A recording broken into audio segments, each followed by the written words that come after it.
Seja Olá, bem-vindo. doutora Adriana, me ouvem bem? Sim, ouvimos. Ok. Daiane, obrigado pelo apoio tecnológico aí. É um privilégio vermos aí colegas, amigos de perto, de longe.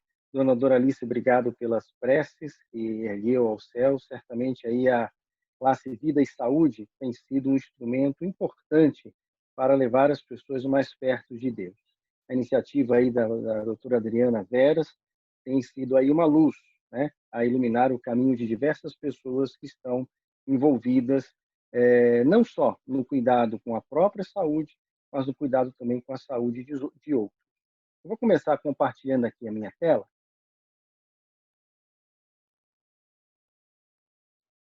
Eu acho que precisa, Daiane, autorizar que eu compartilhe a tela, por Só favor. um segundo, doutor. Ok. Nesse Pode intervalo, então, compartilhar. espero que todos que estão aqui estejam protegidos, viu?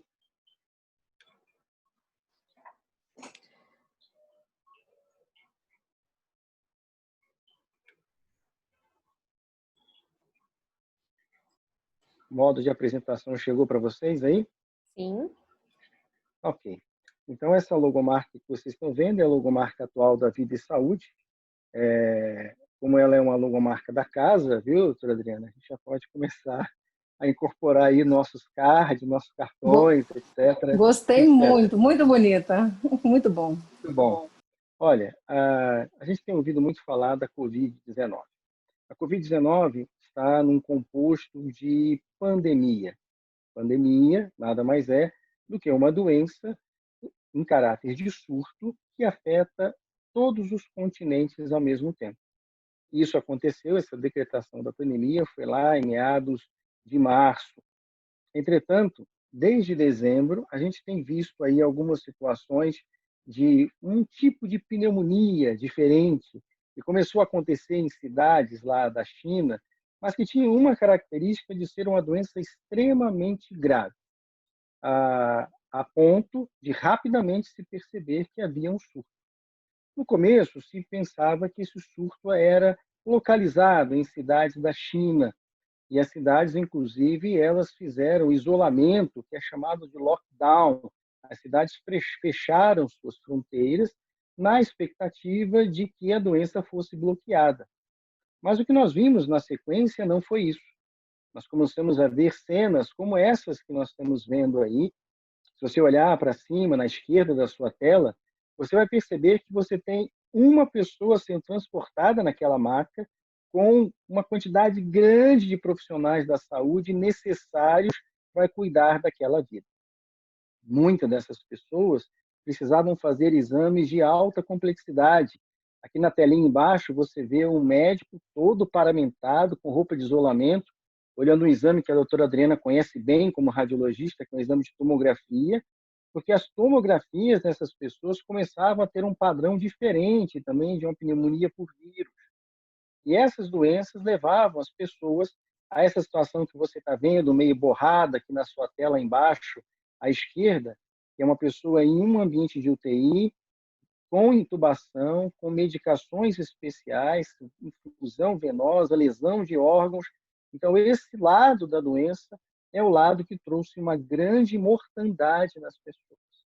E a gente não sabia muito bem como tratar isso daí. Então, houve toda uma angústia que varreu o planeta e alcançou aí todos os continentes.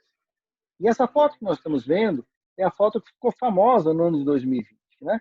É uma foto exatamente do vírus, como ele é visto numa microscopia eletrônica. Esse pequeno, microscópico vírus é capaz de, com essas alavancazinhas vermelhas que você está vendo, ele consegue se colar na célula e entrar no corpo humano. E é um tipo de vírus que, uma vez que ele entra, ele vai usar parte do nosso código genético para se multiplicar numa velocidade muito grande. Você perceber aí em cima, nesse esquema, né, à direita, onde você vê essas imagenzinhas arroseadas, são o que nós chamamos de um tipo de glicoproteína. Ele usa esse encaixe e ele gira, passando de fora para dentro da célula. E tem uma característica que ele usa um tipo de enzima do nosso corpo, que é uma enzima chamada de angiotensina 2, só para a gente ter o nome. Mas essa enzima, ela passa a estar muito mais disponível em alguns tipos de pessoas. Por exemplo, as pessoas que têm hipertensão arterial e que usam um determinado tipo de medicamento, que bloqueia os efeitos dessa enzima, então ela fica sobrando aí circulando. E foi justamente ela que o vírus utilizou para entrar na célula. Se você tiver com o seu celular aí agora, está vendo um QR Code aí do lado da telinha? Você pode fotografar ele ou salvar ele, depois você vai entrar num artigo de educação geral e vai mostrar aí como é que acontece esse mecanismo, caso você tenha curiosidade. Porque muito frequentemente a gente ouve muitas coisas, né? E a gente acaba coisas que são mais técnicas ou que a gente não conhece muito e fazem com que a gente tenha alguma dificuldade de entender. Então esse QR Code vai mostrar para você exatamente aí como que se dá esse mecanismo e como que se dá essa interiorização dos vírus dentro da célula do corpo. Mas não é só esse elemento de biologia molecular. O vírus entrando, as pessoas passam a ter dois tipos de manifestação. A primeira manifestação é que a gente chamava de síndrome gripal, lá no começo. E aí as pessoas, inclusive, pensavam que isso estava muito ligado, muito parecido com o que era o H1N1. Uma síndrome gripal, pessoal, nada mais é do que uma pessoa tem um quadro agudo, quer dizer, recente, com pelo menos dois sinais.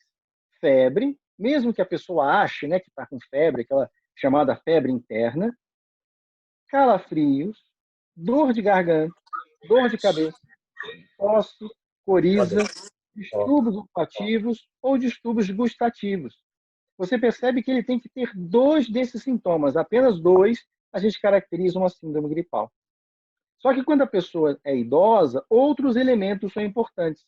Ela pode ter uma síncope, uma confusão mental, só uma irritabilidade, uma queda de apetite. Então, deve-se ficar atento, porque estas condições podem ser condições que chamem atenção para o diagnóstico de Covid-19, que é o nome da doença causada pelo SARS-CoV-2, que é aquele vírusinho que nós acabamos de ver a foto. Então, esse quadro leve, ou essa síndrome gripal, é o que acomete a maioria das pessoas. Tá? Então, precisa ficar atento nisso daí. O que a gente também, às vezes, ouvida é a questão das crianças. Nas crianças, além de todos esses elementos aqui da síndrome gripal, a gente pode esperar também uma obstrução nasal. Aqui onde nós moramos, onde eu moro, aqui em Brasília, nós estamos num período de seca aqui em Brasília. Então, a gente é muito frequente as pessoas terem só obstrução nasal. E é muito frequente também a pessoa achar que é uma crisezinha de rinite, porque o tempo está mais seco e tal. Mas a febre pode estar ausente e caracterizar a doença. E sintomas gastrointestinais podem estar presentes. E quando a gente aspira o vírus, parte dele pode entrar pela narina e se dirigir para o trato respiratório, e parte dele pode entrar para o aparelho digestivo. A gente deglute, engole ele. E aí, lá no intestino, ele leva a uma diarreia. Ficou claro, então, esses dois elementos? Só que um outro elemento importante é a tal das RAG, que é uma síndrome respiratória aguda grave. Essa imagem que nós estamos vendo é de um dispositivo que foi muito utilizado em Manaus e aqui no nosso país, onde nós tivemos uma quantidade grande de pessoas morrendo pela síndrome gripal, pela síndrome aguda grave. Esta síndrome respiratória aguda grave precisa que a pessoa tenha uma falta de ar, um desconforto respiratório ou uma sensação de opressão, como se tivesse uma pedra apertando sobre o tórax. A gente aprendeu, no correr do tempo, um termo chamado saturação de oxigênio. Né? Tanto é que hoje você vai em qualquer farmácia, você acha aquele aparelhinho de dedo para medir a saturação de oxigênio. E quando essa saturação está abaixo de 94, a pessoa está com essa doença grave. Como o próprio nome já diz, se a doença é grave, ela é mais difícil de ser tratada. E aí nós tivemos uma dificuldade, que foi a gente não procurava o médico quando estava nesse estágio, mas era orientado a procurar o profissional apenas quando estava nesse estágio de síndrome respiratória aguda grave. E isso aí fez com que a gente tivesse muita morte. Nos Estados Unidos, por exemplo, nós tivemos uma quantidade enorme de idosos morrendo em asilos, porque ele começava com parecia uma gripezinha, evoluía para uma falta de ar, e já era esse estado agudo grave. E aí era muito mais difícil para a pessoa voltar ou se recuperar, porque ela precisava de algum tratamento, e um tratamento muito especializado. Só que nós começamos a perceber que o tratamento especializado não estava funcionando muito bem. A gente vai falar sobre isso daqui a pouquinho. Mas, rapidamente, métodos apareceram para confirmação do diagnóstico. A gente percebeu que tem o que nós rotulamos no nosso país aqui como o teste do cotonete, né? Brasileiro é ótimo, mas que é um RCT-PCR, que a gente usa esse que parece um cotonete, que chama-se SUAB, e coleta uma amostra lá de trás da garganta. Não é para cima, é atrás da garganta, na goela mesmo. E isso a gente faz entre o terceiro e o sétimo dia dos sintomas. Outros exames são os exames no sangue. E a gente tem aqui um quadro rápido para mostrar para vocês. Vocês estão vendo aqui nesse quadrado mais azulado, é que o RT-PCR marca a presença do vírus dentro do nosso corpo. Depois que o vírus já está lá em algum tempo, lá por volta do sétimo, oitavo dia, nós começamos a ter dois tipos de crescimento. Na linha marrom mais escura, no sangue começa a aparecer um anticorpo chamado IgM, que indica que eu ainda estou com a doença e começando a reagir a ela. E depois começa a aparecer o IgG, que mostra que a gente está começando a ter uma resposta de anticorpos se defendendo contra a doença. O que tem acontecido é que a doença não tem respeitado exatamente esses dias aí. Às vezes, começamos a ter formação de anticorpos pelo 10º dia, 14º dia.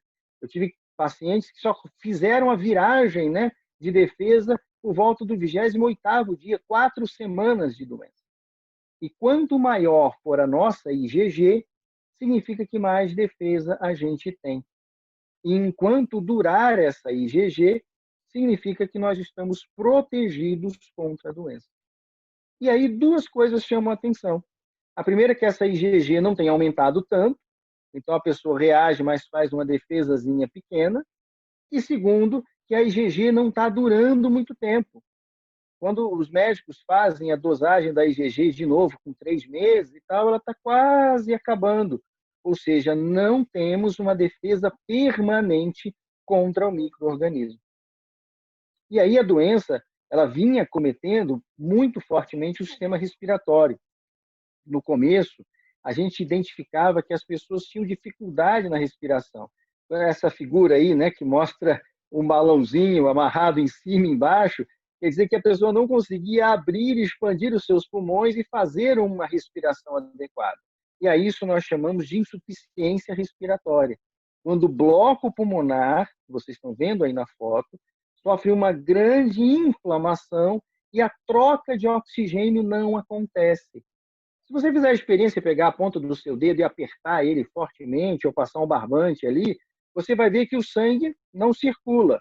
E aí o oxigênio que está na pontinha do dedo começa a ser consumido, e o dedo começa a ficar que cor? Azulado. E aí as pessoas começavam a ficar azuladas porque estava faltando o oxigênio. E aí, obviamente, precisariam de todo aquele suporte que nós vimos de terapia intensiva. Só que uma coisa passou a chamar a atenção dos médicos também, e nós passamos a chamar de hipoxemia feliz. Às vezes, nós estávamos no pronto atendimento, vinha chegando uma pessoa com uma síndrome respiratória aguda grave ou uma síndrome gripal, a gente colocava o aparelho de saturação no dedo, a saturação estava lá embaixo, 89, 88 ou 90, e a pessoa conversando, tranquila, falando no celular. E esse tipo de hipoxemia, de baixa de oxigênio no sangue, é que levou muita gente à morte. Porque você estava sufocado, ou seja, não conseguia fazer a troca gasosa, mas você não tinha as respostas de controle do organismo. Tem todo um espectro, né, de explicação da fisiopatologia, de como é que isso funciona, mas isso foge do escopo da nosso bate-papo de hoje. Mas é importante a gente entender que, para nós, o marcador é daquela síndrome gripal ou da síndrome respiratória aguda grave. E por incrível que pareça, uma característica da doença é que você vê o contrário. Olha, aqui nós temos a PaO2, que é essa parte superior aqui no cantinho esquerdo da sua tela, e do começo dos sintomas a pessoa vinha numa curva, numa reta, e depois rapidamente ele tinha uma curva de queda do seu estado geral. Essa queda do estado geral, você pode ver aqui na barra embaixo, que significava que ele precisaria rapidamente do oxigênio e mais ainda, rapidamente ele precisaria da ventilação mecânica. Foi nesta época que a gente começou a ouvir a necessidade de respirador. Você ligava o jornal, falava, precisa de respirador, o Brasil vai comprar respirador, o governador foi preso por causa do respirador, o fulano não entregou o respirador, porque as pessoas começavam a ter esse problema. E uma colega nossa, uma brasileira, a doutora Elmara Negri, lá de São Paulo, foi que descobriu que esta falta de ar é porque havia na inflamação um tipo de formação de trombos. Então, o sangue, aqui é uma figura para ilustrar, ele não conseguia correr dentro da veia, porque estava tudo ali meio gruvinhado, ali tudo grudado, as células numa formação de trombos, microtrombos bem pequenininhos, que davam uma grande falta de oxigênio, porque o sangue não circulava e que levava a pessoa a ficar mais grave com risco de morte. E aí a gente começou a mudar a forma de tratar. E hoje ainda a gente utiliza medicamentos para afinar um pouco o sangue quando a pessoa está com uma fase 2 ou 3 da Covid. E aí, então, instalou-se a pandemia.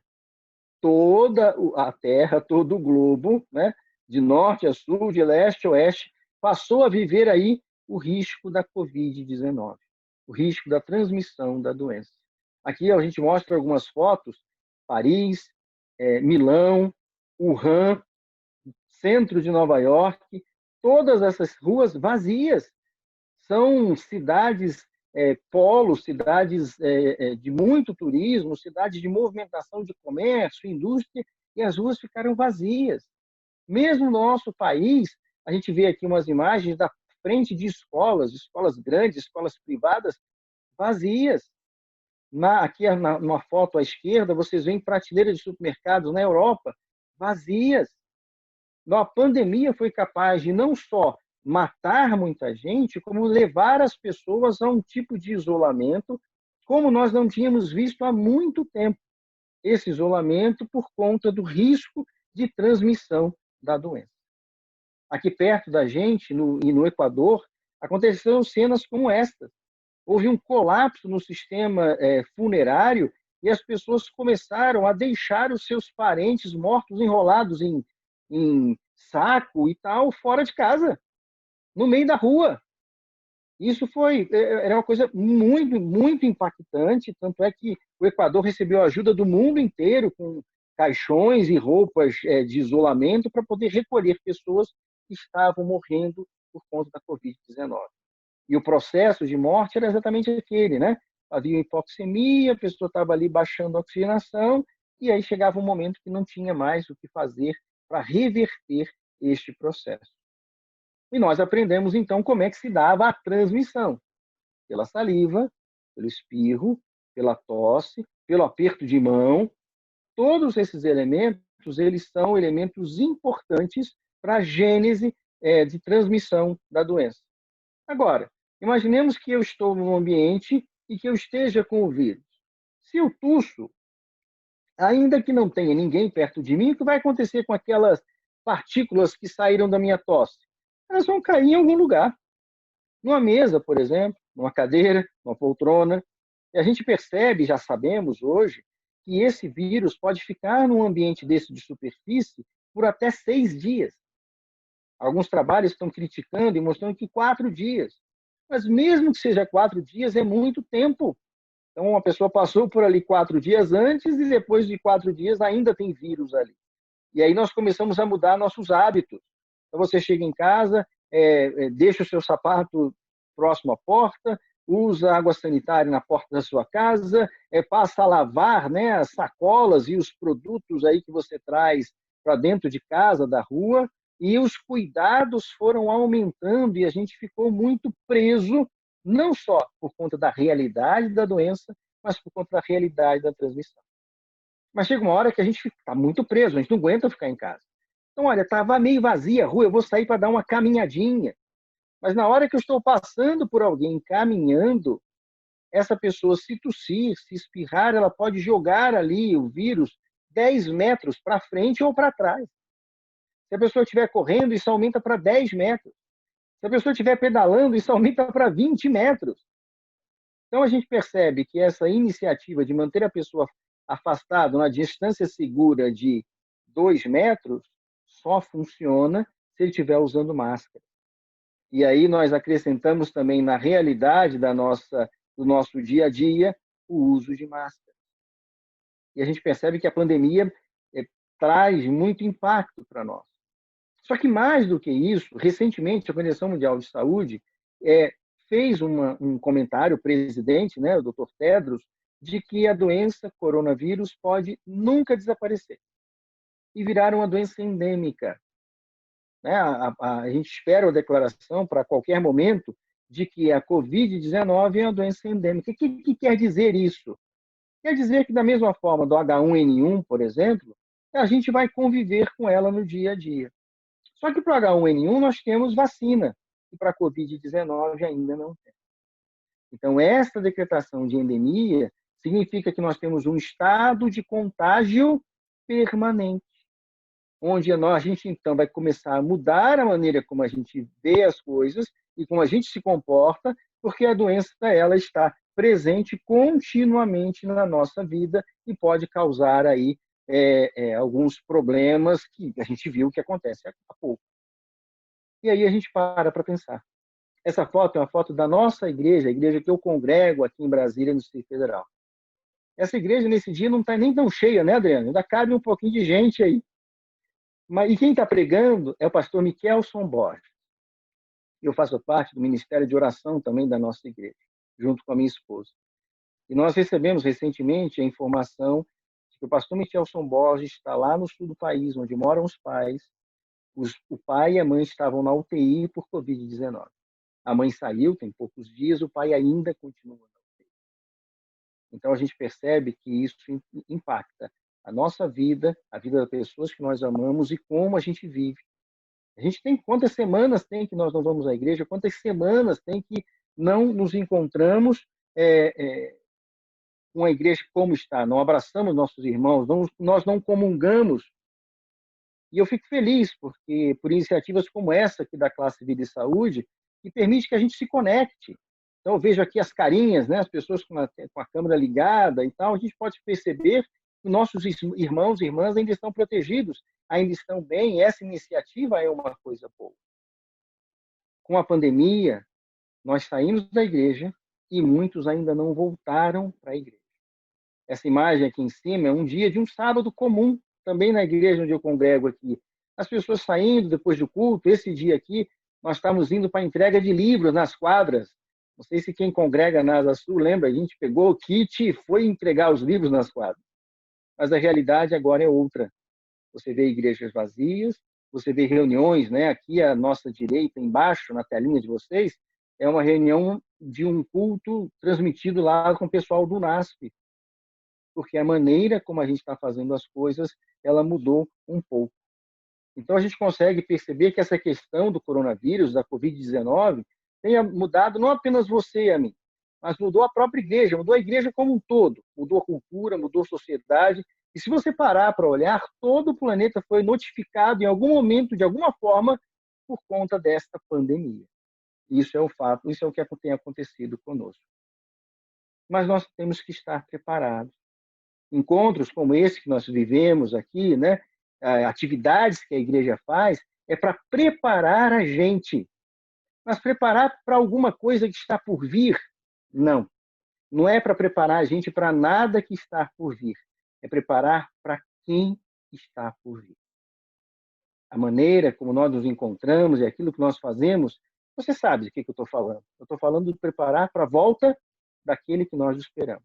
Aquele que vai acabar com essa história de pandemia e essas coisas que hoje acontecem não aconteceram mais. Eu queria que você abrisse a sua Bíblia, lá em Atos, no capítulo 8. Nós vamos dar uma olhada rapidamente no versículo 1 e 2, para a gente ver uma situação que aconteceu na igreja original, que era uma pandemia também, uma situação pandêmica. Eu estou lendo aqui na versão NVI, Nova Versão Internacional, e eu vejo ali no capítulo 8, versículo 1, e você vê aí, me acompanha na tela, dizendo que Saulo estava ali, consentindo com a morte de Estevão. E desencadeou-se grande perseguição contra a igreja em Jerusalém. Todos, exceto os apóstolos, foram dispersos pelas regiões da Judéia e Samaria. Lembra que nós falamos que as pessoas saíram da igreja e muitos não voltaram? Então, muitos de nós fomos dispersos e ainda não retomamos para a nossa igreja. Quando você para olhar o que aconteceu, isso está no capítulo 7, ali no finalzinho do capítulo 7, Estevão era um recém-converso e Paulo era um judeu fiel. E enquanto judeu fiel, ele participou da perseguição da igreja. O próprio Paulo fala isso. Se você correr um pouquinho aqui na sua Bíblia, lá no capítulo 26, você vai ver ele dizendo que e foi exatamente isso que eu fiz em Jerusalém. Paulo dizendo, com autorização dos chefes de sacerdote, lancei muitos santos na prisão. E quando eles eram condenados à morte, eu dava o meu voto contra eles. Temos visto muita gente morrer? É. Não foi mais ou menos isso que aconteceu com a igreja no seu primórdio? Foi exatamente isso que aconteceu com a igreja no seu primórdio. Então, isso para mostrar que a igreja viveu uma situação pandêmica, como nós estamos vendo agora. E Atos 8, 2, eu acabei de ler, diz que desencadeou-se grande perseguição em toda a igreja. E eles foram dispersos. Por onde? Pelas regiões da Judéia e Samaria. Se você voltar na sua Bíblia e olhar lá em lá em Mateus 28, ele diz, ide por todo mundo e pregar o evangelho a toda criatura. E as pessoas, começando por onde? Pela Judéia e pela Samaria. Mas aí o que aconteceu é que eles esqueceram um pouco isso que está lá em Marcos, capítulo 16, versículo 15. E aí, a gente está contando um espaço de tempo de 3 anos, mais ou menos, da igreja primitiva, da nova igreja. Jesus tinha dito assim, ide por todo mundo e pregar o evangelho. E eles disseram assim, não, ok, mas vamos fazer o seguinte, nós já estamos aqui em Jerusalém, vamos fazer isso aqui em Jerusalém mesmo. Vamos ter igreja boa, confortável, bem estruturada aqui em Jerusalém, vão abrir a porta da igreja, o pessoal vem aqui para nós, mas está claro que essa não era a posição de Cristo. Não era esse o legado que ele deixou. Então, ele permitiu que acontecesse uma situação pandêmica para mudar as coisas. E quando eles foram dispersos, vem aqui a história de Filipe, esse Filipe não é o Filipe do eunuco, é o Filipe evangelista, outro Filipe. E se você olhar a sequência do mesmo capítulo 8, e eu coloquei aqui os versículos 5, 6 e 7, você vai ver que indo ele pela Samaria, disperso, fugindo da perseguição, do problema lá pandêmico que aconteceu, ele ia anunciando Cristo. E quando a multidão, no versículo 6, ouviu Filipe, viu os sinais que ele realizava, deu unânime atenção ao que ele dizia. E no versículo 7, espíritos imundos saíram de muitos. E muitos paralíticos e mancos foram o quê? Curados. E hoje, por onde é que você vai? Para onde é que você está indo na situação pandêmica? Vários exemplos estão postos aqui. Já ouvi falar na iniciativa Tudo por Ele? Já ouvi falar na Missão Caleb? Já ouvi falar nos pequenos grupos? Já ouvi falar na Classe Vida e Saúde? Todas essas iniciativas nada mais são do que ferramentas colocadas à nossa disposição para nós fazermos o ID. E é por isso, amigos, que a gente não deve, e eu penso isso mesmo, eu peço para que a gente não volte para a igreja. Como assim? Não é voltar para a igreja, para o templo. Então, volte para aquela igreja de 8 meses atrás. Uma igreja que era um pouco parada ali, a gente não fazia tantas coisas, nunca se viu o tamanho movimento evangelístico como se vê agora. A igreja, nesse semestre, aqui na nossa divisão, batizou 87 mil pessoas, com as portas fechadas. Só temos que agradecer por isso e dar amém, porque verdadeiramente é uma situação que Deus colocou na nossa mão para multiplicar a sua igreja. E mais ainda, quando você para olhar, então, você vê que essas pessoas na igreja primitiva começaram a entender, na verdade, qual era o que acontecia com a pandemia. Você vai parar para observar que durante a pandemia e após a pandemia, a situação não é uma situação muito fácil. Não fica fácil para você, não fica fácil para mim, não fica fácil para quem perdeu o emprego, não fica fácil para quem teve um parente que morreu, não fica fácil para quem teve a doença e ficou com a sequela. De fato, não fica fácil.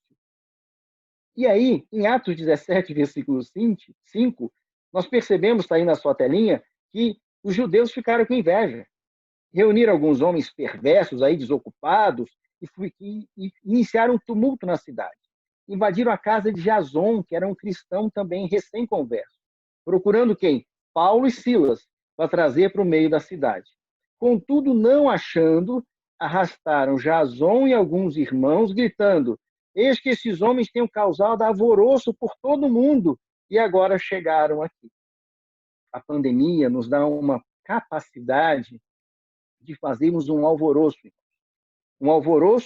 pela causa do Evangelho. E isso precisa ser celebrado. O fato, então, na realidade da pandemia, de uma situação de contágio permanente, é que a pior das notícias que o inimigo pode lançar sobre nós pode ser transformada em boas notícias que levam as pessoas para Cristo. E aí aqui eu mostro várias iniciativas. Cestas da Adra, Escola Cristã de Férias, a visita a um lar de refugiados aqui em Brasília, a terceira temporada da Elite Missionária. Aqui a foto da Annelise, né, que nós vimos semana passada, a iniciativa da Vida e Saúde. Doutor Ricardo Vargas aqui embaixo, o culto do meio-dia. Aqui à sua direita, o culto da madrugada. Aqui no centro da tela, um indivíduo com Covid lá do hospital, saudando a Deus porque ele teve o livramento no final da doença. Todas essas iniciativas são ou não são as pessoas saindo da igreja? É ou não é uma situação em que o Senhor permitiu que nós vivêssemos isso de forma a pregar o Evangelho? No contexto de pandemia, a gente muito falou e ouve falar isso, né? Quem é que deve ser testado? Sim, a gente sabe quem deve ser testado para o vírus, eu mostrei para você. Aquela pessoa que está com a síndrome gripal. Mas, na prática, nós estamos sendo testados, enquanto cristãos, no momento de pandemia. Há um livro que é escrito por Rebecca McCauley. O livro chama-se Cristianismo Hoje. Ali nesse livro, ela faz uma série de statements sobre qual o comportamento esperado do cristão nos dias de hoje. E tem uma frase que ela diz que é a seguinte: eu não estou passivamente esperando um lugar nas nuvens, lá no lar do oscilar, né? Eu fui redimido por Jesus e por isso tenho um trabalho a fazer, é o que ela diz. Agora adivinha só, eu também. Adivinha o que mais? Você também. Pense comigo, é possível que esta pandemia por Covid-19 seja uma oportunidade que Deus está colocando nas suas mãos. As minhas bênçãos se tornam as tuas bênçãos, como diz 2 Coríntios 8.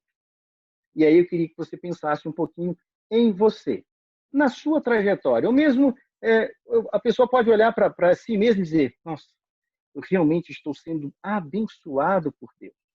Ou a gente olha para aquela pessoa e fala: que pessoa abençoada. A mão do Senhor está sobre aquela pessoa. Mas será que chegou o dia que o Senhor está chamando você para alguma outra situação? Será que é aquele dia que ele está sussurrando no seu ouvido: filha, filho, eu amo você. Eu amo as coisas que você fez. Eu amo as bênçãos que você recebeu, que fui eu que te dei. Eu amo os talentos que você tem, que fui eu que te dei. Mas sou eu, Senhor, que falo para você. Lembre-se, eu dei a você uma grande comissão. E aí você pode imaginar também que aquele mesmo Deus, El Shaddai, que falou com Moisés na sarça ardente, pode estar falando com você hoje. E eu sei que não é fácil. Não é simples você deixar o que você tem, o status que você tem. E às vezes, se o chamado de Deus não é uma coisa que está já pegando você agora, eu trago aqui 2 exemplos. Um colega médico italiano, 85 anos de idade, anestesista, e a gente que vive em hospitais, né, Adriana, sabe que está precisando muito de anestesista. voltou da aposentadoria e foi ajudar a combater a Covid. Aqui embaixo, um outro caso do doutor Afasado, ele também é aposentado na África, saiu da sua aposentadoria, da sua estabilidade e foi para combater a Covid. É claro que a gente vê aqui que esse médico africano acabou padecendo da mesma, né, doença que ele foi combater. E tem uma certeza que a Penha Inspirada traz para nós no volume 9 dos Testemunhos para a Igreja. E eu quero ler junto com você. Mesmo enquanto se dedica à sua ocupação diária, pode o povo de Deus guiar outros para Cristo. E enquanto isso fizerem, terão a preciosa segurança de que o Salvador lhe está ao lado. Não apenas precisam pensar que estão entregues aos seus próprios fracos esforços. Cristo lhe dará palavras para falar e não há que hão de refrigerar, animar e fortalecer as pessoas que estão lutando nas trevas e na angústia. E a sua própria fé será fortalecida ao reconhecerem que a promessa do Redentor está sendo cumprida. E aí vem uma parte que eu acho ótima. Não só serão uma bênção para outros, mas também a obra que fazem trará bênçãos para eles próprios. Semana que vem nós vamos estar aqui de volta. E eu acho que a Adriana vai abrir um espaço para você dizer aí o que aconteceu durante a semana que vai entrar e como foi que você se engajou na missão, mesmo no ambiente de contágio permanente. Mesmo sabendo que essa doença não vai desaparecer mais das nossas vidas. Mesmo sabendo que a vacina ainda não chegou. Há um espaço fora da nave da igreja em que você pode fazer aquela comissão para a qual você foi chamado. E eu espero que você consiga fazer, como aqui na classe nós já temos conseguido, e que você seja também uma bênção na vida de outras pessoas. Obrigado. Muito bom, muito obrigada, doutor Sérgio, pela palestra. Nós temos algumas perguntas que são feitas aqui. A Daiane, ela vai controlar tudo isso, tá? Muito obrigada pela palestra, por tudo que o senhor falou, e que nós possamos, eu vou ser o desafio final, né? Então, esse desafio vai ficar para todos mesmo, e realmente, eu vou ter que lembrar de fazer isso, né? Eu acho que tudo não acontece por acaso e nas circunstâncias difíceis a gente pode transformar em uma coisa bem melhor, né? Deus é especialista em transformar tragédias em coisas felizes, em coisas diferentes. E a gente tem que, apesar de tudo, pegar essa oportunidade para falar do amor de Deus, para ligar para alguém. Se você se sente desanimado, realmente é interessante. Você ligar para outra pessoa, você fazer o bem para outra pessoa, é tão bom para ela quanto para você. Então, fica esse desafio. Gostei muito, viu? Semana que vem vamos perguntar quem fez alguma coisa por alguém, tá bom? Daiane? Vamos lá. Doutor Sérgio, a primeira pergunta que nós temos aqui é da Sandra. Ela pergunta, né? Se o IgG vai diminuindo, então eu posso pegar Covid novamente? Então, obrigado pela pergunta, Sandra. Esta é o desafio atual. Então, em teoria, sim. É por isso que é importante, pós-Covid, lá pela 4ª semana, a pessoa fazer a sorologia quantitativa, que vai marcar aonde ela está com a IgG, e a IgG a gente sabe que ela vai caindo. E quando ela cai, a pessoa tem o risco de pegar a doença de novo. Isso acontece em todas as situações. Por exemplo, vacina. Por que é que a gente toma vacina contra a gripe todos os anos? Porque depois que eu tomo a vacina, algumas semanas a IgG daquela vacina que eu tomei começa a subir, chega num pico, depois ela vai descendo. Isso acontece por volta de 9, 10 meses, mais ou menos. E aí o governo se movimenta em 3 meses para comprar as novas vacinas e a gente vai e toma de novo a vacina. Então, em teoria, a pessoa pode se infectar de novo pela Covid-19. Perfeito, muito obrigada. Nós temos também a pergunta da Liz, e a Liz pergunta, né, o que acha dessas vacinas como da China e Rússia? São realmente seguras ou devemos esperar pela vacina de Oxford por ser um laboratório mais seguro? As marcas, obrigado, Elisa, pela pergunta. As marcas, elas não é à toa que são marcas, né? Não é à toa que um telefone de marca funciona melhor do que um telefone genérico. Não é à toa que a gente fala que não é uma Brastemp ou é uma Brastemp, porque a marca tem um peso. E o que acontece nessas vacinas da China e da Rússia tem sido o modelo, a maneira como ela é feita. Ela usa uma tecnologia mais antiga. Já as vacinas de Oxford e agora a vacina da Johnson e a vacina da Alemanha, elas usam uma tecnologia mais moderna. E os estudos, o que a gente precisa esperar, são os estudos de fase clínica. Então, se nos estudos de fase clínica, publicados em revistas conceituadas, médicas, né, revistas de credibilidade, mostrarem que os efeitos colaterais foram pequenos ou desprezíveis, aí a gente tem segurança. Só que quando chegou para fazer o teste aqui no Brasil, não havia ainda muitos trabalhos sobre a vacina chinesa, como praticamente não existem trabalhos hoje sobre a vacina da Rússia. Então, a dúvida na comunidade científica é sobre a real segurança, uma vez que não foram feitos a quantidade de testes necessários. Então, o Brasil, por ser um país que está mantendo um pico muito alto ainda, né, um platô muito alto da doença, tem sido um cenário muito bom para fazer esses testes. E do ponto de vista tecnológico, as vacinas de Oxford, da Johnson e da Alemanha, elas entram em um outro tipo de concepção de produção, então elas agem de outra forma. Por isso é esperado que elas tenham também menor índice de efeitos colaterais. Tá? Ótimo. Nós temos também a pergunta, me perdoe, eu não sei se é o Eudes ou a Eudes, então me perdoe já adiantado, Eudes. A pergunta é, né, essas vacinas trarão uma imunidade permanente? Daiane, o Eudes é um colega nosso lá do Sudoeste. Seja bem-vindo, Eudes, bom vê-lo bem. Obrigada. É um desbravador atuante também. Então, Eudes, na verdade, a expectativa é que não, elas não trarão imunidade permanente. Da mesma forma que as vacinas contra a gripe, teremos de fazer a reaplicação em um período que aí a gente não sabe ainda qual vai ser. 12 meses, 8 meses, 9 meses, 6 meses, mas fato é que ela não trará imunidade permanente. Vai ter que ficar aplicando, como acontece com a vacina da gripe. Obrigado pela pergunta. Obrigada, doutor Sérgio. A próxima pergunta é da Lindivânia. Ela pergunta se existe um risco maior para a Covid associado a alguma comorbidade específica, porque a gente sabe, né, que as comorbidades estão associadas ao maior risco, mas ela quer saber se tem alguma específica que tem um maior risco. Olá, Lindivânia, não estou vendo você aqui na telinha, mas Lindivânia é uma colega nossa, a doutora Lindivânia, seja bem-vinda aí. Sabemos que Lindivânia também está estudando a Bíblia recentemente, né? Estamos sabendo, estamos orando por você. É uma boa pergunta, obrigado. Existe sim risco. Aí, apareceu Lindivânia. Olá, bom sábado. Existe um risco relacionado a algumas doenças. A hipertensão arterial, não somente por conta da hipertensão, mas por conta do tratamento utilizado. A obesidade, por conta de uma alteração que acontece na primeira linha de defesa daquelas pessoas que são obesas.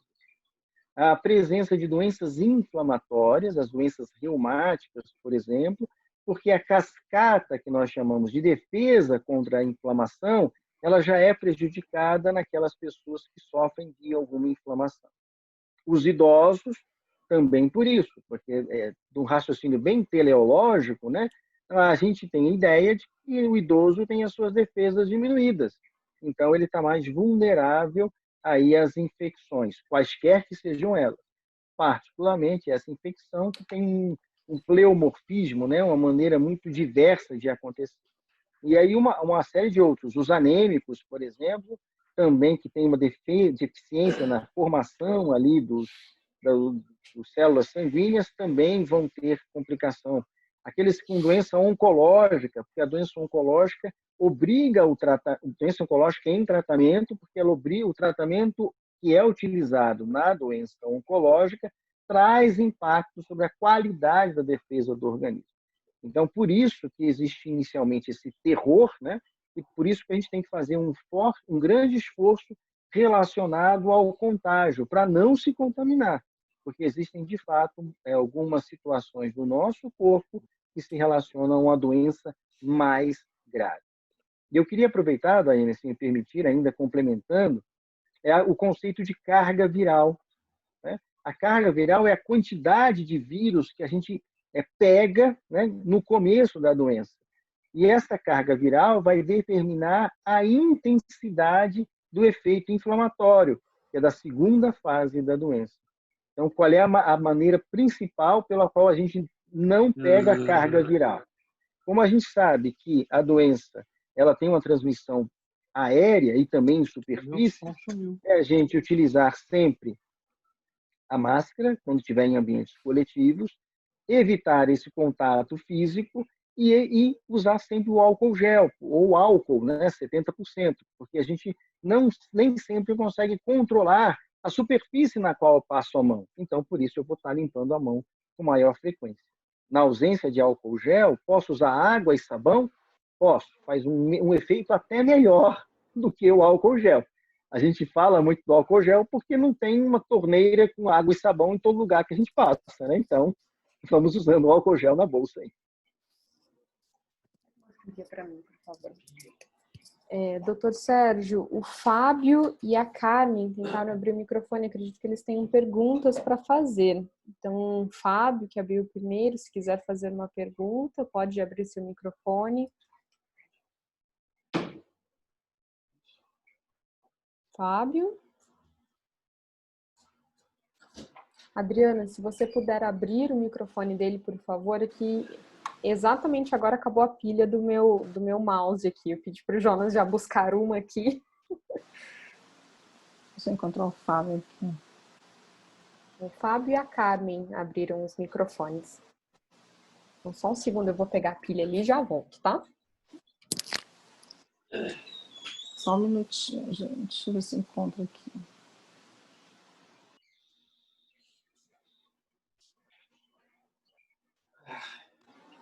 Enquanto eu procuro vocês, se vocês quiserem clicar em cima, pode também tirar, tá? Tem várias pessoas aqui. Alguém quer fazer alguma pergunta além deles? É só... Diga, pode ficar à Luiz. vontade. Boa noite. Opa, tudo bem? Como é que está? Tudo bem. Saudade do amigo, irmão. Viu? Saudade, o Eudes está aí, a Daiane, a Adriana Vera. Adriana, o Hélio é seu pai? Sim, irmão Luiz, sim. E eles estão onde? Eles estão em São Luís. Tem várias pessoas, tem pessoas de todos os lugares aqui, viu? São Luís, família Vera, Recife, Brasília. Luizinho, a família Veras é vida, saúde e longevidade. Não estou A carinha do seu Hélio ali, inteiraço, né? A minha pergunta pro Cadê o Fábio?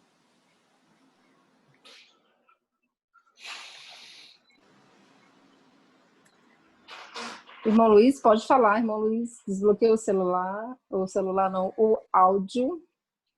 Não encontrei o Fábio por aqui.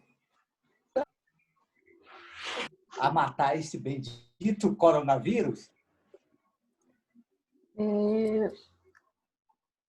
Luiz, sua conexão cortou por alguns segundos. Se o senhor puder repetir a pergunta. Cortou, né? Eu acho que é porque eu me mexi, né? Eu vou repetir novamente. A associação da medicação do azitromicina, ivermecida e o cloroquina, ele matam mesmo esse coronavírus ou não tem nada comprovado?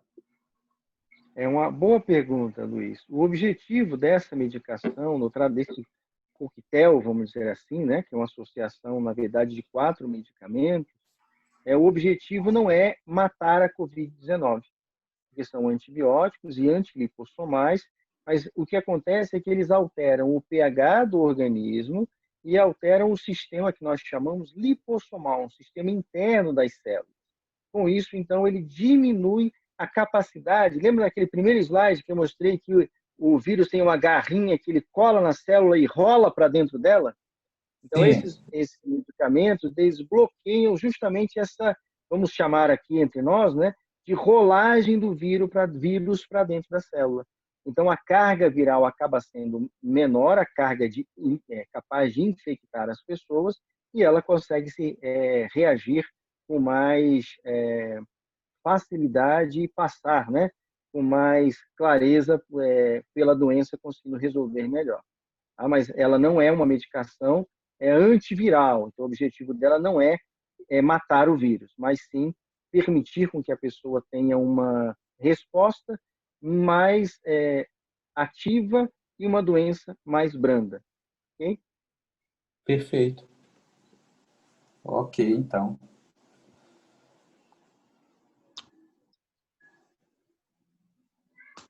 Boa noite.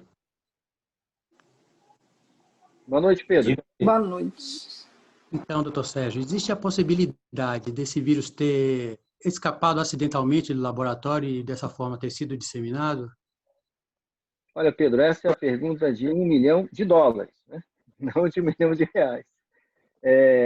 A característica da doença Covid-19, o seu pleomorfismo, a sua característica multissistêmica, a resistência e a dificuldade de tratamento fizeram com que muitos pesquisadores levantassem a probabilidade de que esse vírus tivesse sofrido alguma manipulação genética.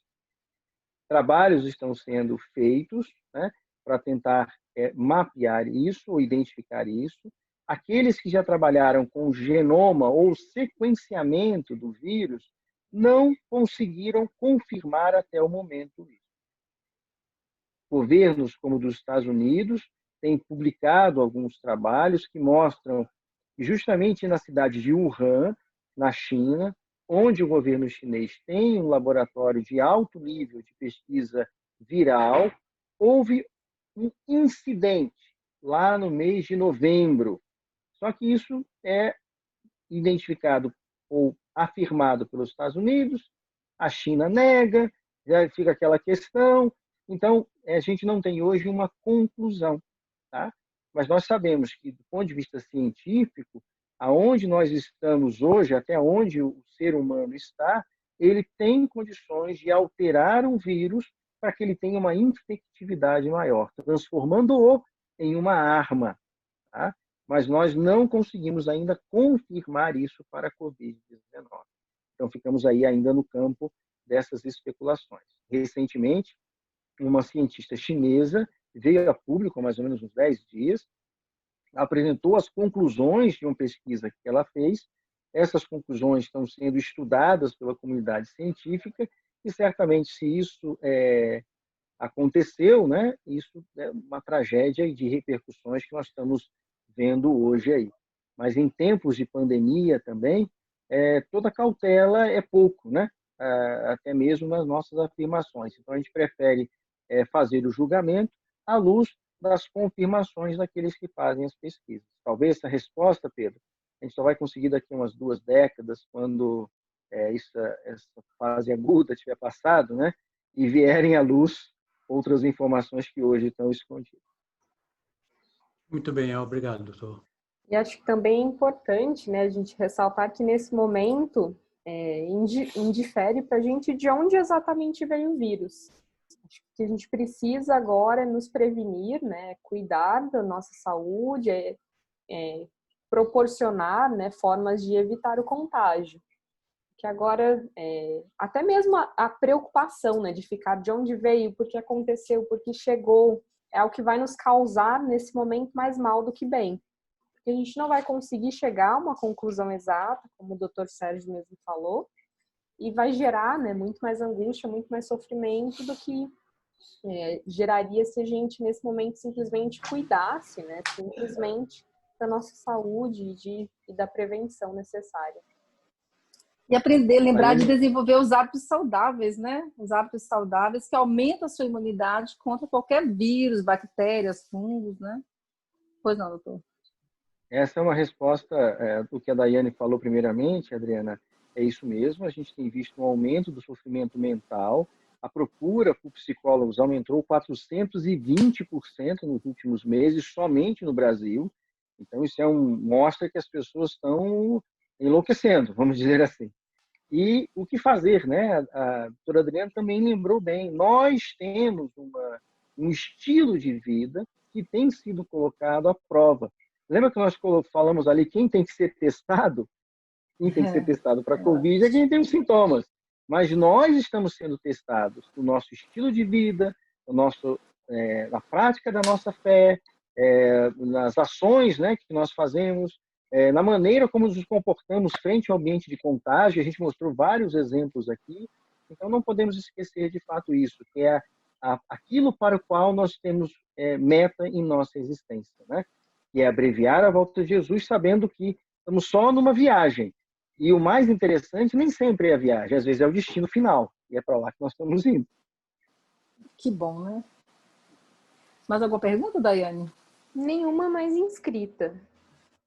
Tem uma Alguém pergunta quer aqui no perguntar? chat, Adriana, do Carlos Antônio. Certo. Não sei se você consegue ver aí, Adriana. Daiane. Sim. Na verdade, mais o Pedro já mencionou a dele, né, e a do Carlos. Produtos com amônia quaternária realmente desinfectam ambientes como carro? Realmente, Carlos Antônio, isso é verdade. Então, pode utilizar, inclusive, em casa, pode usar aí o lisoforme, né? Então, deixou lá aquele sapato na porta de casa, passou ali o spray de lisoforme nele, botou para secar, porque verdadeiramente ele tem esse poder. Em ambientes maiores, né, o quaternário de amônio ele permanece por um tempo maior sobre a superfície. E nós acabamos de ver que ele... Obrigado. A Sol está aqui ao meu lado, dizendo que a gente em casa usa o lisoforme. Eu não sou sócio da fábrica, mas, de fato, o spray de lisoforme tem esse produto aí que vai auxiliar e fica em superfícies por mais tempo. Então, é por isso que tem sido usado em auditórios, em veículos, e nós acabamos de ver que um vírus sobre a superfície pode permanecer até 4 ou 6 dias. Perfeito. Ou seja, então se mostra mais eficiente do que água sanitária, né? Que é o que a maioria das pessoas acaba usando. Muito obrigada. Verdade. Adriana, podemos vamos pedir então para o Dr. Sérgio orar para a gente, né? Para que a gente possa finalizar nosso encontro de hoje. Queremos agradecer, né, Daiane, novamente por essa oportunidade, por todo esse conhecimento, por o tempo dedicado, viu, doutor Sérgio? Muito obrigada. Você pode orar conosco, por favor? Sim, com certeza. Obrigado, Adriana, Daiane, obrigado a todos que estiveram conosco. Vamos orar. Querido Pai, nós vimos até a Tua presença em nome de Jesus. Nós agradecemos, Senhor, inicialmente por esse sábado. Puxa, como temos tido dificuldades ao longo da semana, mas o Senhor nos deu um momento em que nós podemos louvar a Ti e fazer o trabalho da sua comissão. Seja, Senhor, com a classe Vida e Saúde, seja com a Adriana, Daiane, os líderes dessa classe, que o trabalho deles, Senhor, possa ser multiplicado em cada estado, em cada família, em cada lar de cada um que está aqui. E que cada multiplicador desse possa alcançar outros, com a Tua mensagem de fé, de esperança e da certeza que o Senhor logo virá nos buscar. Dá-nos uma boa noite de descanso. Pedimos por Jesus. Amém. Amém.